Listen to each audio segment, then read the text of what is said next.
اس وقت کی بڑی خبر، حج 2023 کے لیے عازمین حج کا سلیکشن ہو چکا ہے۔ حج 2023 کی قرعہ اندازی عمل میں آ چکی ہے۔ 31 مارچ کی رات آن لائن قرعہ عمل میں آیا ہے۔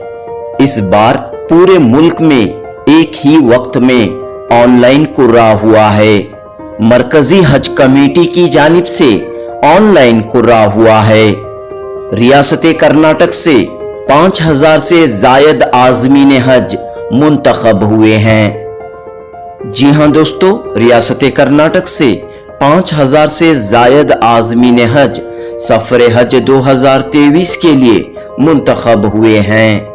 کرناٹک ریاستی حج کمیٹی کو اس مرتبہ 8000 سے زائد درخواستیں موصول ہوئی تھیں، جن میں 5000 سے زائد عازمین حج کا انتخاب عمل میں آ چکا ہے۔ کرناٹک ریاستی حج کمیٹی کے چیئرمین رؤف الدین کچھیری والے کا بیان۔ رؤف الدین کچھیری والے نے کہا کہ سفر حج 2023 کے لیے منتخب ہونے والے تمام عازمین حج کو مرکزی حج کمیٹی کی جانب سے SMS کے ذریعے جانکاری فراہم کی گئی ہے۔ اس طرح حج 2023 کے لیے کل ہند سطح پر قرعہ اندازی عمل میں آ چکی ہے۔